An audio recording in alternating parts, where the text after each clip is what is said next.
If you watch this show regularly, you know two things about me. Number one, my age. So I'm 38. I'm 38. I am a 39-year-old father of two. I'm 39 years old, but I'm 39 years old. You just turned 40. I turned 40 today. I'm 40. We both turned 40 this year. Again, I'm 40 years old now. I'm 40 years old. As a 40-year-old man, as a 40-year-old adult man that's married with two children. Walk me through this just as a heterosexual man that's 40 years old. And number two, I'm a practicing Muslim. Growing up, when Christians would ask me if I'd accepted Jesus Christ as my Lord and Savior, I'd say Muslims love Jesus. And they wouldn't like the first part of that sentence. But I love Christians. Not only do our spiritual Venn diagrams overlap, they have been an important part of social justice movements. There was Archbishop Desmond Tutu in the anti-apartheid movement, the Black Church in the civil rights movement, and some of the most radical social justice warriors have actually been Jesuit priests. One of them, Father Daniel Berrigan, went to prison in 1968 after seizing hundreds of draft records and setting them on fire with homemade napalm to protest the Vietnam War. Father Berrigan was a huge influence on many priests that came after him. And one of them is this episode's guest, Father James Martin. Father Martin is probably the leading progressive voice in the Catholic Church. You may have seen him show up on Colbert, he's got a podcast, and for years he has been vocal about his support for LGBTQ people and immigrants. So I sat down with Father Martin to talk about his new memoir, Work in Progress, and this new right-wing idea of toxic empathy. The fact that we've made that a negative, what Jesus was feeling as a negative, is insane to me. How do you tell them that Jesus had the woke mind virus, essentially? Also, since he tries to make Catholicism accessible to a general audience, I had him give me the 101. Why do I have to call you father? I don't even call my own dad father. And no, I didn't try to convert him, but I did open the door. But you could be Muslim right now. Oh, really? Yeah, father. Okay, how would I do that? Hey, just because you've already ordered doesn't mean you can't look at the menu. Hurry right away, no delay, stop today. Make your daddy glad you have had such a lad. Last week, Chinese President Xi Jinping allegedly told Donald Trump that Putin might regret invading Ukraine. Now, other outlets are reporting that President Xi Jinping denies this conversation completely. With over 1 million casualties for Russia and counting, I would be regretting it. Now, I read about this meeting on Ground News, which is today's sponsor of HMDK. Ground News is a platform that has helped our team be responsible consumers of the news. It shows a breakdown of all the publications reporting on a certain story, including the typical factuality of each publication and which way they tend to lean politically. We can't eliminate bias. We all have them, right? But we can factor it in as we analyze an event or an issue. Take it from me. If we talk about my personal bias, I am always going to be questioning the veracity of a Donald Trump claim. But I have to withhold judgment for now based off the publication's reporting. No one is sure what actually was discussed between these two men. But if I had to guess, it was probably the Sheen influencer trip. Never forget, let's cut through the noise together. Go to groundnews.com/Hasan to subscribe and get 40% off the unlimited access Vantage plan, the same one that we use right here at HMDK. Go to groundnews.com/Hasan today. White Jesus, what's up with that? So let me tell you something. Yeah. I've been to the Holy Land, to Israel, probably about 4 or 5 times. And I was taking some pilgrims, a busload of pilgrims through Nazareth. And there was a group of like maybe 50 school kids, 14 years old. They were coming from a girls' school, clearly Catholic, schoolgirls in a uniform and stuff. And the women were like dark-skinned, long dark hair, 14 years old. And one of the pilgrims in our bus pointed out the window and said, "There's Mary." And I was like, that's it. Beautiful. She's in Palestine. She's 14. She's long dark hair. That's probably what she looked like, not blonde hair and blue eyes. So it was very powerful. But yeah, that Jesus was from the Middle East. And so he would have looked like, we assume, Middle East people today. Why in the European churches and in the Western churches, they haven't updated the casting photo? Is it the backlash? You don't want to go through the whole Little Mermaid thing? No, I think, Europeans, particularly in the Renaissance, understood Jesus as a kind of type, right? And they looked around and saw what they considered to be beautiful. Of course, he would have been the most beautiful, Mary would have been the most beautiful. And back then, the most beautiful was considered the whitest with the blonde hair and all that. And I think that's kind of stuck with us. I'll tell you, I worked in East Africa with refugees in Nairobi for a while. And we had some Ugandan artists who were painting pictures of Jesus as white. And I said, why are you painting pictures of Jesus as white? Because we were helping them start like handicraft in a handicraft shop. And they were like, well, that's who Jesus is. So even they had been taught Jesus is white, right? And that's just kind of this sort of cultural overlay. Getting back to his Nazareth roots is really important to remember who he was and the context that he grew up in. Yeah. So, and part of that is recovering what he probably looked like. Father, the reason why I wanted to sit down with you is because I'm struggling to make sense of this current moment that we're living in, where essentially basic decency has become a partisan issue. Agree. I don't know if you saw the 2024 book. Show them the cover real quick here, Austin. This is called Toxic Empathy: How Progressives Exploit Christian Compassion. Have you seen this book? No, but I've heard of toxic empathy. Empathy somehow has become a bad thing, which is insane because this is what Jesus was feeling like constantly. So can I share something with you? Yes. So in the Gospels, when Jesus sees someone who's suffering, what we read as a translation from the Greek is his heart was moved with pity. I'm not sure if you've heard that before, but that's the English translation. His heart was moved with pity. The Greek word that's used is splanknon, which means his guts. Okay, so that was the seat of the emotions in the Hellenistic world back then. So in other words, what is it saying? He's so upset, he feels it in his guts. Like he's so moved, right? And what is that? That's empathy, compassion, sympathy. Yeah. Right? And so the fact that we've made that a negative, what Jesus was feeling as a negative, is insane to me and really unchristian. The framing here, from what I understand, is that liberals are taking your good faith, Father. They're hijacking it. They're manipulating you. And that will ultimately somehow hurt you. Well, it's a nice way of looking at it, but it's false. I mean, I think that approach is saying we shouldn't have empathy or sympathy or compassion because it's weak. I mean, that's Nietzsche, right? That's Nietzsche, and Christianity is a weak religion, right? Because what we should be is strong, right? And bootstraps and all that. And Nietzsche said that Christianity has duped people into thinking that weak virtues like compassion and sympathy and altruism are actually good. And that's unnatural. And Christianity is obviously not about Nietzsche. It's about Jesus. Jesus, who is all compassion and who's so compassionate that he's willing to suffer for other people and die on the cross. So Nietzsche's understanding of God is basically God stands 10 toes down on business and is kind of like my dad. Nietzsche's understanding, where he's just like, there's nothing you can do that will ever make me happy because guess what? You're not enough. Nietzsche's understanding of Christianity, as I remember it, I think this is in the genealogy of morals, I think, is that it's a religion for losers. And what Christianity has done, says Nietzsche, is to convince people that weak things, right, like empathy, are actually good, and therefore it's unnatural. So this is the idea of the Superman, the Ubermensch. You want to be someone who's in charge, not someone who's altruistic and compassionate and empathetic. So it's a real perversion of the Gospels. Last year, after Donald Trump's inauguration, there was a prayer service at the National Cathedral led by Bishop Marianne Edgar Buddy. And I want to play you a clip from the service. I ask you to have mercy, Mr. President, on those in our communities whose children fear that their parents will be taken away, and that you help those who are fleeing war zones and persecution in their own lands to find compassion and welcome here. Our God teaches us that we are to be merciful to the stranger, for we were all once strangers in this land.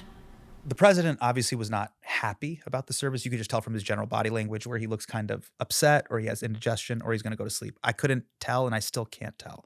But he did unload the clip on Truth Social. He said that the bishop was nasty, boring, and uninspiring.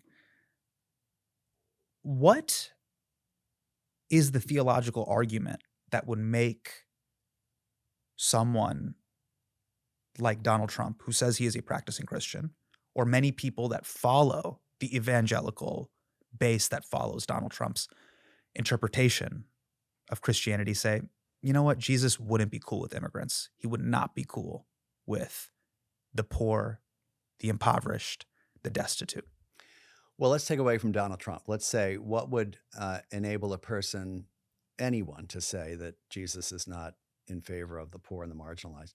I would say a person who is fundamentally misreading the Gospels or not reading the Gospels or deciding that it's just too hard. I mean, Jesus says in the Gospel of Matthew in chapter 25, as you know, right, if you do it to the least of my brothers and sisters, right, and he talks about people who are poor and sick and struggling and hungry and imprisoned and strangers, right? This is widely understood to be, refugees, aliens, migrants, right? Depending on what word you want to use.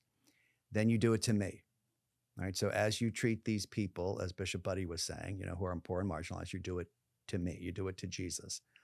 In addition to that, as she was saying in Exodus, God says to the people of Israel, you shall not oppress the alien, for you were aliens yourself once in the land of Egypt. In other words, when the Jewish people were in exile, right, they were aliens, right? And so God's saying to them, you were that yourself, so don't mistreat people who are refugees and migrants. So to say that Jesus is not interested in the poor and the struggling and the sick and the marginalized is to say that you know very little about the Gospels. So it's basically, it's a misreading or just not reading the Gospels. That's basically what's happening. And people are very, happy to do that and still call themselves Christian because it's hard. Christianity is tough. What do you mean Christianity stuff? Well, I mean, to help people, to give money to the poor and to house the homeless and to, feed the hungry. It's tough. I mean, all of us want to just kind of sit in our beds and be happy and, pull up the covers and watch Netflix. But, Christianity is kind of hard work. You look at the saints, like Mother Teresa, that's hard, working with the poor and all that. Or Dorothy Day, the Catholic activist in New York City, was working with the poor and, protesting against war. That's hard work. And you get pushback too. She did. How did you, I'm sure you've been doing this for many, many years. How do you explain this to people that attend your church that may feel a certain way about what the president is saying? But if you talk about the teachings of Jesus, how do you break it to them that, hey, Jesus was trying to provide sanctuary for people. He was compassionate. He was merciful. How do you tell them that Jesus had the woke mind virus, essentially? I think the way you pose it is a very good way of posing it, which is you don't talk about Donald Trump or Kamala Harris or Joe Biden. You talk about Jesus and you let them see it, right? So Pope Francis, one of my favorite lines from Pope Francis is, we're not meant to replace consciences. We're meant to inform consciences and form consciences. So what does that mean? So that means, if we're out to dinner and you're asking me, what do I think about, President Trump or whatnot, and migrants and refugees, it's much better for me to talk about what Jesus says, right, than to critique President Trump, because it's better for you to kind of come to that understanding yourself. It's not that hard. It's not rocket science. I mean, Jesus is pretty clear. Take care of the poor, the sick, the stranger, right, those who are suffering.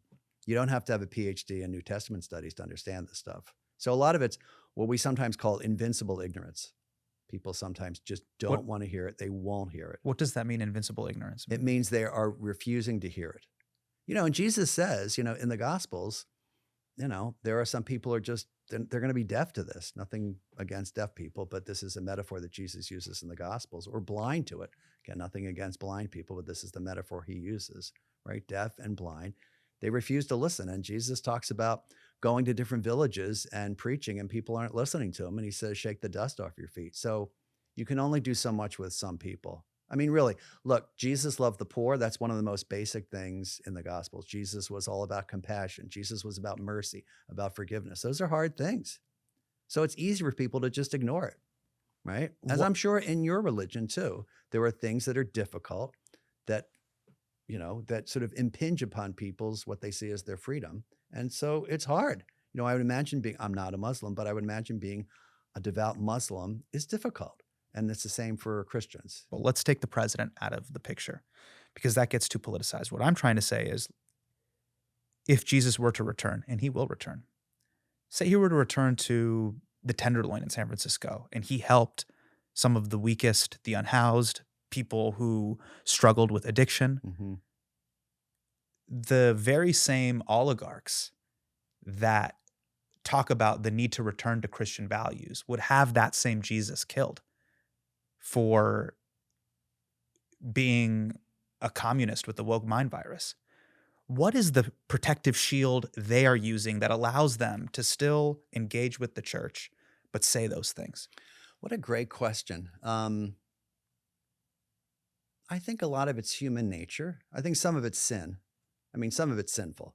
Like if you consciously say, I'm not going to help poor people, and even though I see it in the Gospels, it is sinful. It's selfishness, right? That's the first thing.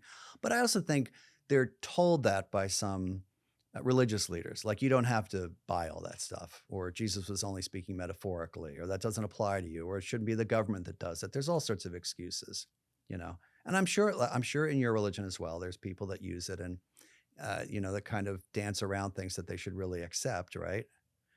So No, we got the wealth tax as a cot. We don't tithe. We have the wealth tax. You know how Elizabeth Warren was like, we've been doing that. 7th century, we've been doing that. But it's human nature. I mean, people are, sometimes sinful. They're bad. And they choose to do bad things. And I think that we tend to think of bad things as just like, stabbing someone in the stomach, which of course is bad. But there's also these sort of what we call sins of omission too, things that you don't do. Let me tell you something that's really helped me. Yeah. One of my theology professors, a moral theology professor named Jim Keenan, said that in the Gospels, sin for Jesus was located not where people are weak but trying, like, oh my gosh, I keep gossiping. And it's where they are strong but not bothering. So for Jesus, says this Father Jim Keenan, sin is a failure to bother to love. And I really find that helpful. They just don't bother. They could, if you're an oligarch, you could, help the homeless, or you could work for a more just society, but they don't bother, right? They don't feel like it. It's laziness but it is sinfulness. And that's where Jesus locates sin. So in the parable of the Good Samaritan, there's 2 guys that pass him by, the guy that's by the side of the road who's beaten, the parable, right? They don't bother. They could, but they just don't bother. The other guy, the Samaritan, comes by from a hated ethnic group, by the way, right? And helps the guy. He bothers. And interestingly, the salvation of the beaten man depends upon the one whom he considers to be other, different, strange, foreign. And I always have to ask congregations this, upon whom does our salvation depend today? Who is other in our lives? The migrant, the refugee, the person who looks different from us, the LGBTQ person, right? Upon whom our salvation depends. So it's a really important question. You're talking about something that's also described as the kind of stubborn hard-heartedness. Yes. To see that and go, yeah, I'm not buying it. Yeah. And I mean, I think in the Old Testament, a stiff-necked people, right? Yeah. Hard hearts. Yeah. That's, I mean, it happened in Jesus' time. It happened in the Old Testament time. And it's happening in our time. And we see it all over the place. It's sin. Pope Leo has recently been putting Pete Hegseth on blast lately. And I want to set this up with a clip of our Secretary of Defense talking about the Iran war. And then I want to talk about it philosophically. Sure. Let's take a look. Our capabilities are better, our will is better, our troops are better. The providence of our Almighty God is there protecting those troops, and we're committed to this mission. Father, how do you analyze that? Do you think God is on our side with this one? God's on everyone's side. I mean, that's the problem with that kind of theology. God is not just on our side. God is on everyone's side. And if God is on anyone's side, it's close to God is close to the brokenhearted. I mean, who would Jesus be close to? Would Jesus be closer to people who are waging war, or closer to the people who are poor and struggling and suffering from the war? Now, he'd love everybody, but he'd be siding with people who are suffering, right? So this idea that, God's on our side is pretty unchristian. Pope Leo was pretty strong. Pope Leo said, God does not hear the prayers of people who are waging war. And that was pretty strong. Jesus said, blessed are the peacemakers. One of the things I find fascinating is that, a lot of people talk about putting the 10 Commandments in the classrooms, right? I'm sure you've heard that, right? Yes. What about the Beatitudes? Blessed are the peacemakers, blessed are the poor, blessed are the meek, blessed are those who mourn. I mean, where is that? So where is that in that commentary? Where is blessed are the peacemakers? So I think, you have to really do some gymnastics to say that God is on the side of people who are waging war. You're a practicing Catholic. I'm a practicing Muslim. I grew up around Christianity and Catholicism. I had a very surface level interaction and engagement with it. So I want to go through some of the basics with you. Is that cool? Feel free. Yeah, that's what I'm here for. How many times a day do Catholics have to pray? Well, they don't have to pray, but most pray, like once a day. Most Catholics would do something in the morning and maybe at night. It really depends. I mean, it's like from soup to nuts. You can go be very devout and pray for like an hour a day, or pray not at all. So my grandmother was very devout, practicing Muslim woman. Mm-hmm. Amazing person, amazing human being that I got to meet and spend time with until she passed. The stories that I would hear about her is that she would pray not only 5 times a day, but then she'd also do night prayers. What's the Catholic equivalent of someone who went as hard in the paint as my grandmother? Gosh, I would say someone that goes to mass every day, that prays every day, that says the rosary and goes to adoration of the Blessed Sacrament, where you sit in front of the sacrament. But I have to say, I really admire that tradition. I think that's wonderful. And I'm not saying that just to kind of patronize. I mean, you are. No, I mean, it's really wonderful. And, sometimes when I go running in the park and I see the guys, facing, the right way, I think that's beautiful. So I wish there were a little bit more of that in the Catholic world, where it was a little more kind of regular. Yeah. Do you know what I mean? Like people go on Sundays, but I think that 5 times a day, it's beautiful because it kind of punctuates the day. Yes. Which is lovely. Yeah. I wish we did that more. I'll tell you, those guys that you see around New York City, they up my game. It's like when you go to, not trying to name drop or brag, but when you go to Planet Fitness and you see someone really getting after it, they're doing 245s on the bench press. When I see the Syrian, Bengali, West African dudes that are the food vendors, that are the cab drivers, literally pulling over. I've seen during a snowstorm, they'll crack the door open. They'll get down and pray, whether it's the afternoon prayer, late afternoon prayer, sunset prayer, or even the night prayer. And I've always been wowed. Me too. Really, at me that too. level of dedication. Me too. I mean, on their rugs or their prayer mats. Yeah. And forgive me, and they're facing Mecca. Is that right? Correct. I think that's beautiful. And I wish Catholics did a little bit more of that. But so I think that's one of my favorite parts of Islam. I really, truly. And you see it in New York. I mean, not everyone who is watching this is in New York, but you see that in New York a lot. And it reminds me to be the same. Like how devoted am I, to my prayer? Do I do that 5 times a day? Do you guys face the Vatican? No. Oh. No. What do you face? Nothing. I mean, we imagine, God's with us anywhere. But yeah, I think if we faced anywhere, it would be Jerusalem. So Muslims and Catholics both have heaven and hell. Mm-hmm. But you guys have purgatory. What is purgatory? Yeah, purgatory has always made sense to me. It's a time of preparation to meet God. I've always thought that when we die, we're probably not ready, right, to meet God. So it's a kind of a time of, purification or kind of preparation. And So it's like a waiting area. Kind of, yeah. I think it kind of makes sense. I mean, maybe asking for forgiveness for. I mean, no one knows. No one's come back and told us. Right. But a kind of forgiveness for your sins and reconciling yourself to what you've done. So it kind of makes sense. Now, like, does it have a time on it, or what's it like? I don't know. But that's kind of made sense to me. So it's like the spiritual version of the airport, essentially? Probably not as awful as the airport. So like the hospital waiting room, or like that scene in Beetlejuice. Maybe not exactly like that, but yeah, just, hanging out and waiting. I would say a time of judgment and reflection, so it's like being called into the teacher's office and saying, like, let's look at what you've done over the past semester. Some things are good, some things are not so good. So purgatory is almost like overtime before you go see the pearly gates. You do get extra time on the test Now, to get ready before the test. Because we believe in the test. you believe in the test, meaning what? Dude, people talk about, Father. Yeah, People talk that's about right. Day of Judgment all the time, being judged, cancel culture. I'm like, brother, do I believe in cancel culture? In what way? Hey, I want everyone to see all the iMessages, the WhatsApps, drop the files. Day of Judgment is you will stand before God and he will see everything. Yeah, There is no you tool- believe that, right? Yeah, there's no tools, clear history. That's right. Father, with all due respect, That's true. I am speaking to you as a Muslim. We are PlayStation 3. Don't know that reference. You are sorry. PlayStation 2. Our Jewish brothers and sisters are PlayStation 1. Now, of course, those of us that came from the Vedas, Hindus, they predate that. They're what I would consider Atari or the early. I mean, they're way BCE. Okay. I say that to say there's many of the things in your software program. I've already downloaded into my operating system. Accepted. Okay. I think I'm following you.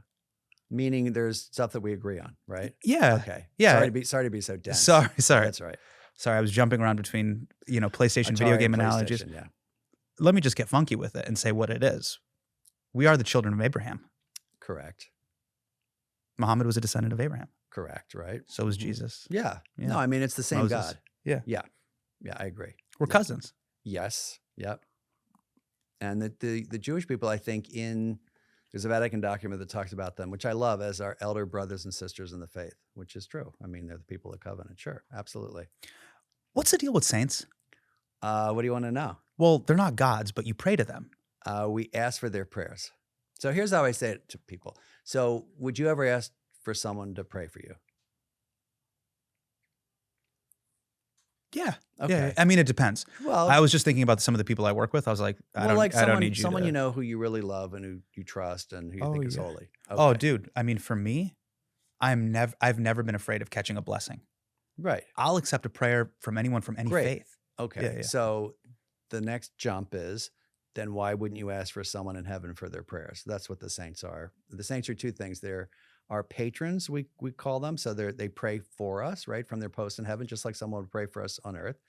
And they're our companions. They're our examples. And it's basically, one of my favorite lines is, the saints show us what it means to be Christian in this particular way. So, someone like Mother Teresa or Dorothy Day, the Catholic activist, or St. Francis of Assisi. I mean, we can't be exactly like them, but they're kind of examples for us to live our lives as Christians, and they pray for us from their posts in heaven. So yeah, it's a big part of being Catholic. So we don't pray to them. They're not God, but we ask for their prayers and we look for their examples to help us. Is it true they've performed 3 miracles? So in order to be canonized these days, now in the past, just sort of being with Jesus, that was enough, like St. Peter, St. Mary Magdalene. And then what happened was the church realized that it needed to impose some sort of rules on this because, just to make sure the bar was pretty high. So you have to lead a life of outstanding holiness, right? And then you're sort of approved for people to pray to you. And then 1 miracle attributed to prayers to you, and then 2 miracles, you become blessed, and then 2 miracles, you become a saint. So yeah, 2. What type of miracles are we talking about here? Usually it's healing miracles. And, people might roll their eyes and say that's baloney, but yeah, I mean, basically you have people who had incurable illnesses, and their families would pray to the saint and they're cured, and there's no other explanation. And the church attributes that to the prayers of that saint. It's a kind of sign that they're in heaven and that they're doing their job. I think it's kind of beautiful because otherwise, I mean, if there were no standards. You don't have to hard sell me here, by the way. Okay, well, that's good. So I've seen crazier things happen on planet Earth. Donald Trump is president. So sure, miracles can happen. Mm-hmm. Mm-hmm. No comment. Things beyond logic can happen. Mm-hmm. Yeah. No, I mean, I believe in that, the supernatural, that's part of belief in God. Kolkata Chai has brand new tea bags. It is so easy, I literally don't have to think about it. Hot water, tea bag, mug. Dunzo. Okay, but what do I think about now? But real talk, what is a microwave actually? It hums, it dings, it spins, but what is making the food hot? Hello! Screw you, countertop Chernobyl. Hard pass. Okay, just enjoy this moment for 1 second without, ooh, hello fridge. Oh, my chilly little frenemy. I tolerate you, but I do not trust you. Do you remove heat or do you add cold? Ew. I'm getting cold just thinking about it. I should make some chai to warm up. Stupid Hasan, you're already making chai. But I forgot about it because these tea bags are literally doing all the work. Wait, is it a tea bag or a chai bag or a chai tea? Nope, no. Not going there. Just add hot water, milk, and sweetener of your choice. Honestly, it's the best chai in the game. I should go tell someone.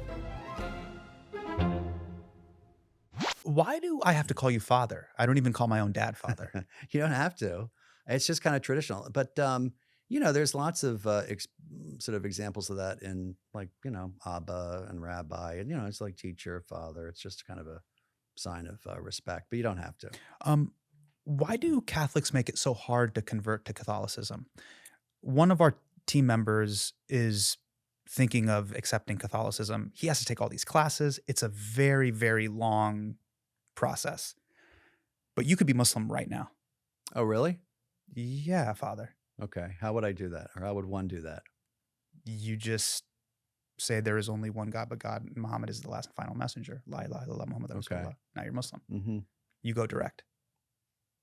You know how Radiohead went direct to the fans? Mhm, They're like, yeah. here's the album. No record label, no middleman. Right. Boom. So Islam is the spiritual version of just go direct. Go direct to God. Just download vertically. No, that's interesting. I didn't know that. No, the idea is that How did you not know that, Father? There's 2 billion Muslims on Earth. We're a yeah, quarter of the well, planet.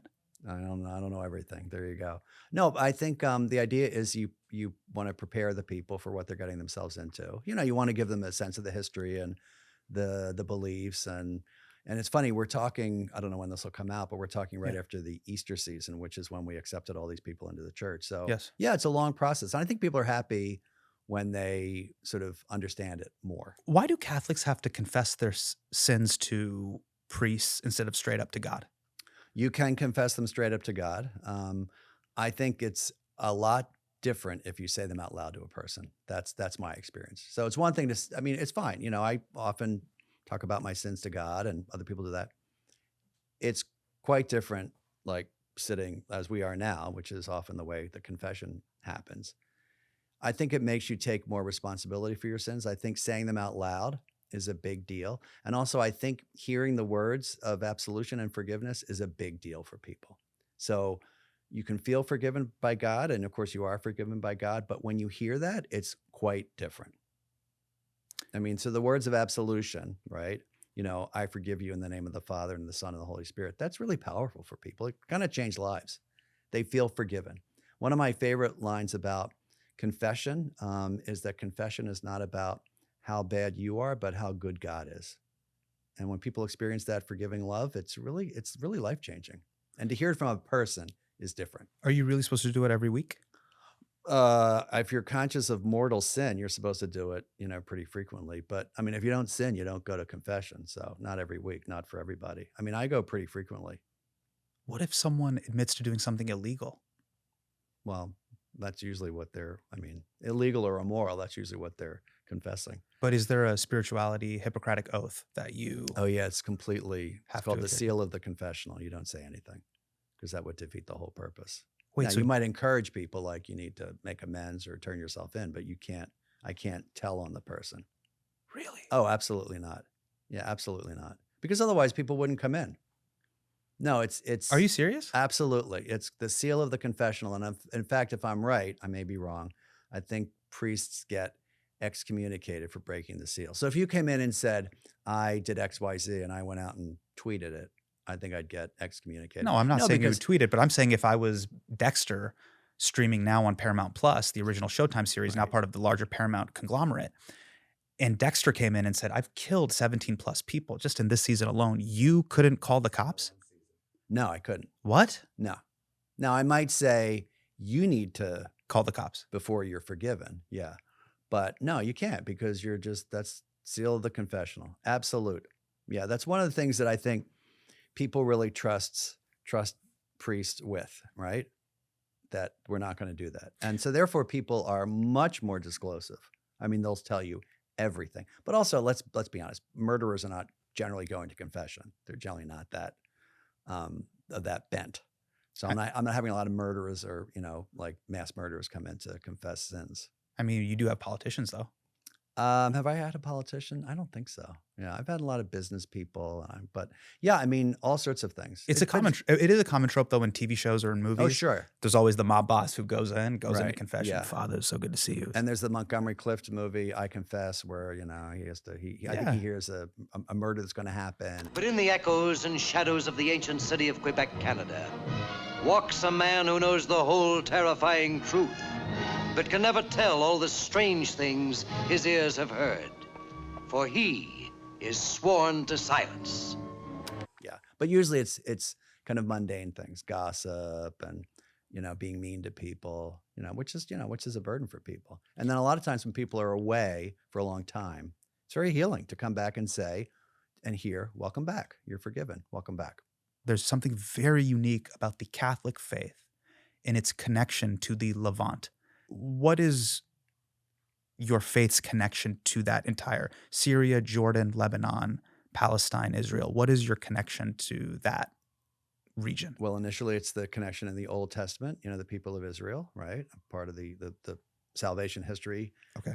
is through them, right, in the Old Testament. And even more so for us as Christians, this is where Jesus grew up, in Nazareth, in Galilee, right? And this is where he's from.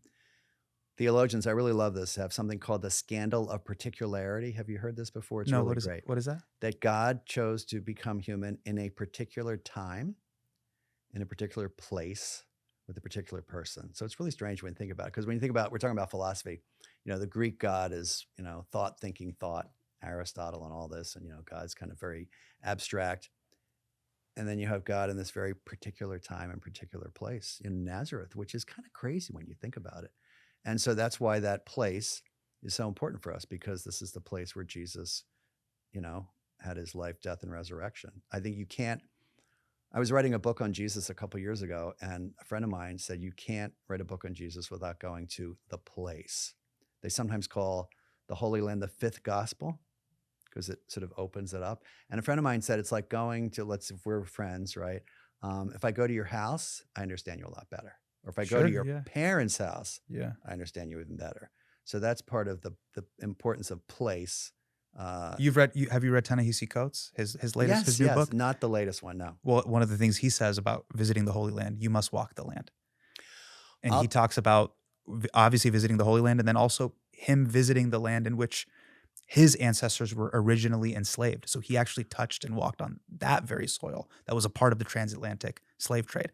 But I still think about this, which moved me so much about his writing, which is you have to take it out of the theoretical. You must walk the land. And I've gotten into even petty arguments with friends about this of like, we got to do this in person. You must walk the land. They're like, what are you talking about? We can do this meeting over Zoom. But I'm like, no, it's deeper than that. But it is true. I do believe you changed have to my life. See people going to, I'm sorry, I didn't mean to interrupt you. No. You have to go to Israel place. changed my life. To be able to stand and say, Jesus saw this with his eyes, to see the Sea of Galilee. It's still the Sea of Galilee. It's still in the same place. To say that Jesus saw this is shocking. I'll tell you a funny story. There's a parable that he has about a sower that goes out to sow, and he sows it on rocky ground and fertile ground and thorny ground, right? And there's a place in Israel on the Sea of Galilee called the Bay of Parables, where Jesus supposedly preached these parables. And there's not that many places for him to preach. It's kind of small, right? And I went to this bay, and, he would have gone out into a boat to preach to people because sound travels over water. You kind of get that when you're there. It's a sort of bowl-shaped amphitheater sort of depression on the seashore. Anyway, long story short, we're there where he preached the parables, and I'm all with a friend of mine. There wasn't like an amusement park or something. And what do I see around me? Rocky ground, thorny ground, and fertile ground.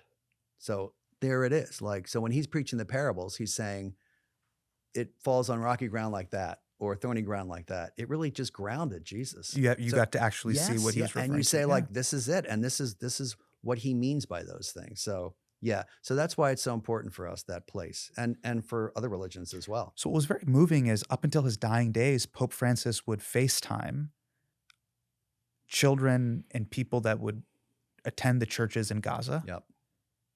Even now, Pope Leo, I don't know if you saw this recently, addressed Christians in Lebanon with an Assalamu alaikum on Easter. Peace be with you. This was very different than our president's message to Islam on Easter. Now, there are many wars and conflicts happening around the world. Why has the Catholic Church taken such a strong position, and both of these popes respectively have taken so much time to connect with the people who attend church in the Levant? Oh gosh, I would say this is most of the popes, and certainly back to Paul VI, who went to Israel for the first time. A couple of reasons. One, it's an important place for us, right? As I was saying. Two, the people there are kind of beleaguered and need help, right? Just in general. And three, there are Catholics there, right? So it's part of their flock. So they're reaching out to people who are in their flock as well. I think it's beautiful. And I also think there's a kind of enculturation that goes on, speaking in people's language. It's important. That's the church needs to come to people and speak their language. I would say to people, Jesus met people where they were when he leaves Nazareth and he goes to the Sea of Galilee to call the fishermen. Like he goes to where they are. And then when he's there, I don't know if you know what he says to them. He says, come after me and I will make you fishers of people, right? So he's speaking to them in their language. I'm not going to talk to you like a carpenter, like what I am. I'm going to talk to you like a fisherman would talk.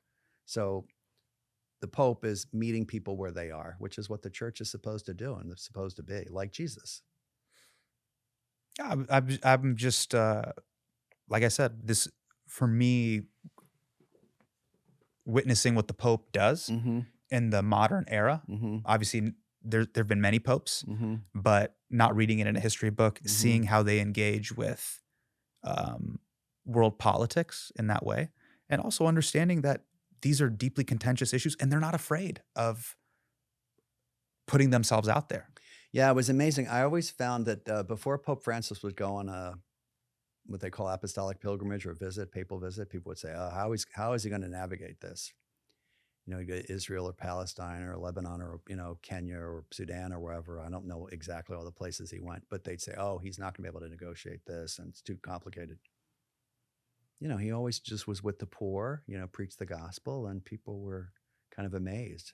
I think if you stick to the gospel and stick to proclaiming Jesus' message of love, mercy, and compassion, you're fine. And that's what the popes have done and will always do. Yeah, it's wonderful to see people who are able to do that above politics. Because you notice Pope Leo only rarely mentions the name of President Trump when he's asked. Otherwise, it's just preaching the gospel. Let's talk about young people coming back to religion. Yeah. There was an article recently in the Washington Post about Gen Z people in New York City flooding to a Catholic church. Now, one of our producers, Annie, actually went there, and I had to confirm with her it wasn't a cult. It wasn't a multi-level marketing scam. It was a legit, active church packed with young people. St. Joseph's in the Village. Yeah. Yep. Do you think IRL church going is going to make a comeback? And do you think it could be a possible solution to the loneliness epidemic that we're living through right now? Oh, another great question. I think it's a response to the loneliness epidemic. I think people are looking for not only God, I think there's a natural desire for God, right, in our lives, general, but people are also looking for community. I think post-COVID and, all the social media stuff, they're seeking God first. They're seeking community. They're seeking identity. Yeah. So I think it's great. I mean, I hear about it all over, not just that one place. Yeah. Which is a wonderful church. It's amazing. And it's kind of unexpected. Oh, Father, I've been seeing this for a long time. Have you? Yeah. I'm telling you, Father, being straight edge is the new counterculture. What does straight edge mean? Straight edge means just like buttoned up, straight and narrow, following the path, square bear, goober, put together. I think it's interesting. That's the new counterculture. That's interesting. You. I think it's attracting all sorts of people though, right? So, and it's not just a certain type of person, but it's a person who is like longing for something more. A friend of mine described it to me as post-secular, which I like. So there's kind of post-religious, like I'm done with religion. And now this generation is experiencing secularity as something that is wanting. It doesn't do it for them.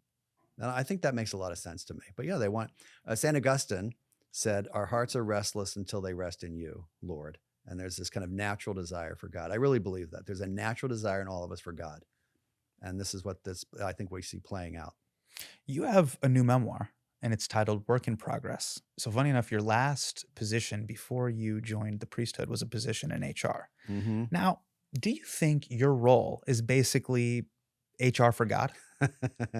In what way? Well, you are a spiritual intermediary. People come to you, they're crying in your office, and you ultimately go, hey, I got to report this to a higher power. That's really interesting. I've never made that connection, but yes, now that you say it, maybe HR for God. Yeah. Because HR kind of is like that. They go like, I hear you, I receive what you're saying, and you are right to feel that way.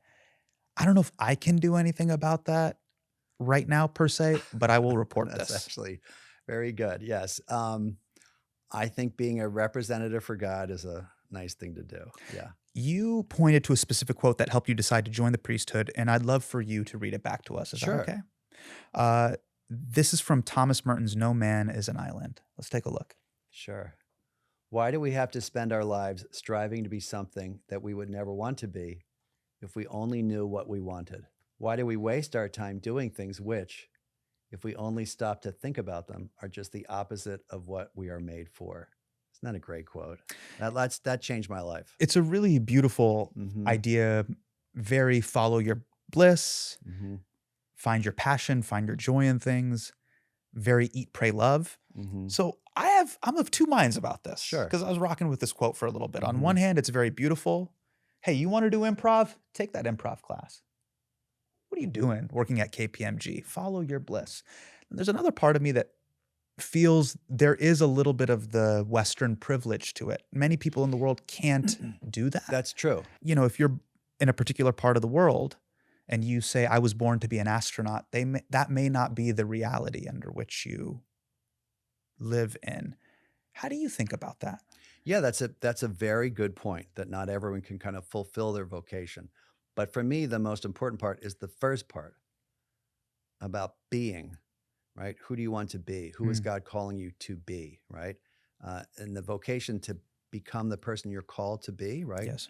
Is much more important than what you're doing. And so that's what, when I was in the corporate world, the reason it spoke to me, I mean, it doesn't have to speak to everybody, is that I felt like I was just in the wrong place. What am I doing, basically? That's what that question is asking of people.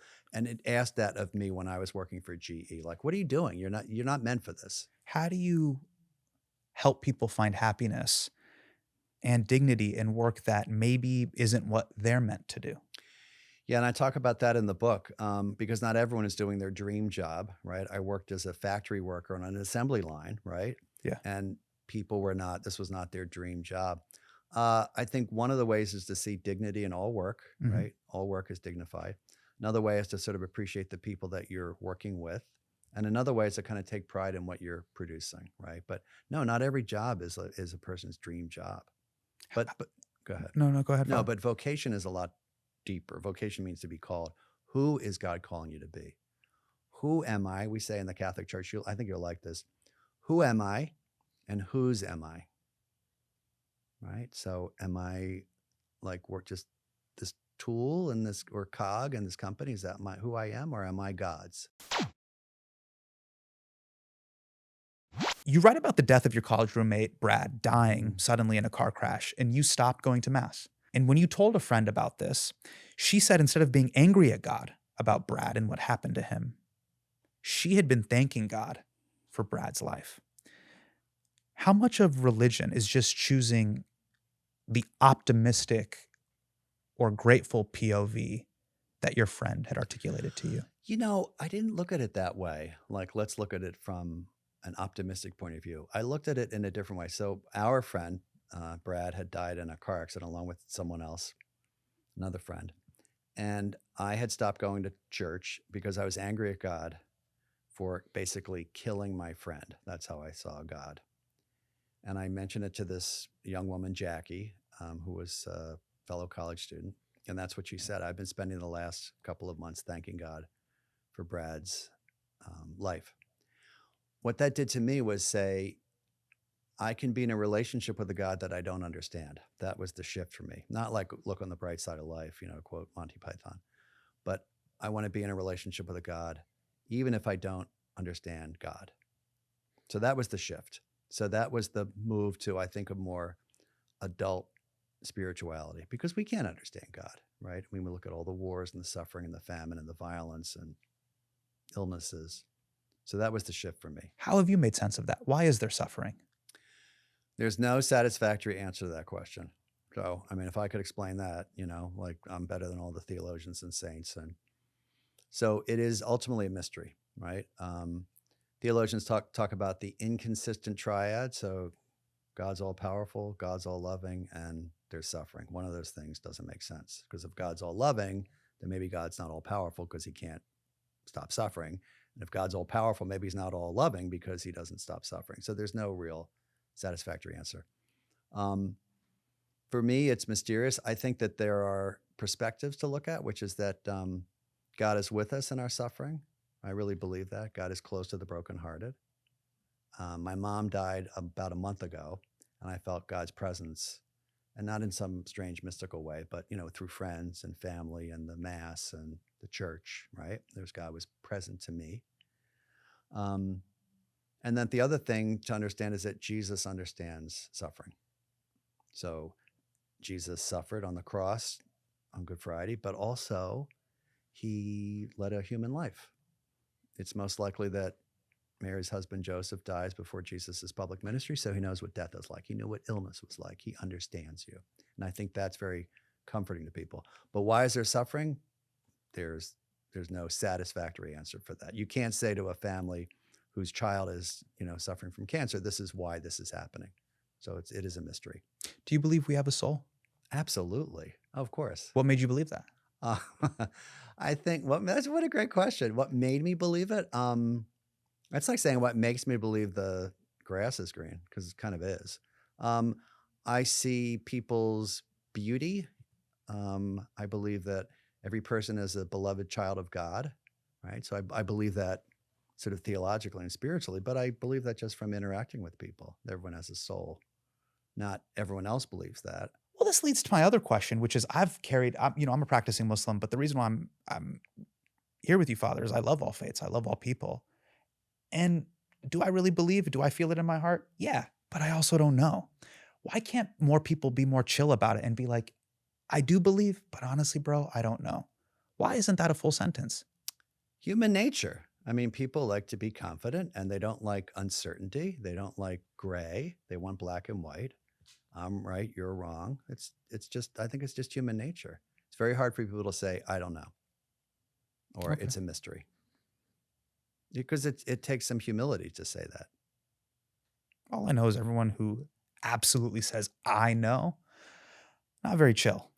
In the Gospel of John, whenever someone says, I know, they don't. Or I see, they don't. Right? So it's a little bit of a warning to people, Okay. Why did Jesus have to die? I mean, we already have a story of sacrifice, faith, obedience to God. We already got that with Abraham. I mean, the story of Abraham, talk about going hard in the paint. That is hard in the paint. Because God was basically like, do you believe in me? Sacrifice your son. Mm-hmm. That was the original, if he wanted to, he would. Mm-hmm. That was that meme. Mm-hmm. And then I love how God was like, no, come on. I wouldn't make you do that. That's quite the story. I wouldn't make you do that. I just wanted to see if you're a real one. It's quite the story. Resonates with me. Prefigures, the son dying, right? Of course, the Father and the Son, Yes. in terms of Jesus and the Father. Why does Jesus have to die? There's lots of ways of explaining that. One is called atonement theology, that Jesus had to die to, in a sense, propitiate, a God who needed to have, in a sense, payment for sins, right? Jesus dies for our sins. He redeems our sins. I mean, the way I look at it is this, that Jesus comes into the world as pure love, pure good, God, right? The Son of God. And the world rejects him. And that's kind of inevitable, right? And so if he's going to continue to be who he is and continue to preach this message of love and mercy and compassion, it's going to happen, and it does happen. So he accepts that, which I think is quite beautiful. He accepts that as part of his mission. That's how I like to see it. And then, of course, that's not the end of the story. Of course, the resurrection is the end of the story. That's the most important part of the whole story. Let me ask you a question. What's Am I up? allowed to ask you a question? Please. Why do you like being a Muslim? It helps me make sense of a world that I feel is doesn't make sense and doesn't feel just. And the things around me that feel wrong and unjust and unfair, and the paradoxes of life, meaning why is it that I'm born to die? Why is it that if I'm lucky, everyone I know and love will either perish, die of illness, or leave me? These are very painful things that feel wrong, unfair, or I can't make sense of. It's pretty cool to have like a direct download with a higher power and being. And here's what's super dope, by the way. What's super fire about Islam particularly is, unlike Buddhism, which like works for like Gwyneth Paltrow and really rich people that live in the Hamptons, where they all of a sudden become Indian, Islam has reconciled both the practical, unjust world, like 10 toes down. Here's how you actually live in reality. You donate this much. Zakat is like this. You pray this many times a day. This is why it's 5 times a day. There's 5 sunrise after. It's like down to like a really beautiful lived reality science. Mm-hmm. It also super reconciles with the super dope spiritual world. We already rock with Genesis, Old Testament and New Testament. We already mess with the scrolls, and we got Judaism and Buddha, and in Hinduism, they're all accepted as prophets. Mm-hmm. So I've downloaded all the other video game systems as well. So I got all the spiritual woo-woo stuff, and I know how to kind of litigate and walk through like reality. And what's hard about it for you? What's hard about it? Father, let me tell you something. 30 days of Ramadan, no food or water. The water part is really, really hard. But to quote one of my favorite authors, who is a Christian Lebanese mathematician, Nassim Taleb from the Levant, Taleb talks about in both Christian faith, but he also, because he grew up in Lebanon, he grew up around Muslims too, is that you have to have skin in the game. That if you don't feel the pain of anything, then nothing really matters. Mm-hmm. And I kind of like that, because everything that I love, that I deeply love, my children, marriage, being faithful to my wife, being loving and kind, even though I'm feeling angry at the time, you have to pay a price for it. Sure. And having some sort of actual real skin in the game that you have lived and sacrificed for matters. Otherwise, it's all esoteric and not real. So that's the only hard part. The hard part is like, 5 times a day is tough, Father. But it's also kind of dope when I do it. Because I'm tapped in. I'm So super duper tapped in. it's interesting. It sounds like you're talking about a relationship. So it would be like a family or a wife, like you have to make certain sacrifices that makes it, because you value it. One more question, because I'm just dying to know. Yeah. What's your image of God? Was I being clear though? You were, and absolutely. what I liked no, about absolutely. What's your image of God? it? I don't have an image of it, which was also super fire about Islam. Shout out to the Prophet Muhammad, peace be upon him, and the Prophet Isa, Jesus, peace be upon him. Shout out to Prophet Muhammad being like, look, I know what's going to happen. You guys are going to turn the prophets into a casting season. No pictures of me, but I will let you do calligraphy. There is beauty in everything. So you guys get on your flower tip, do that. Flowers, go for it. The beauty of nature, go for it. Don't give Muhammad a 6-pack and don't do all that.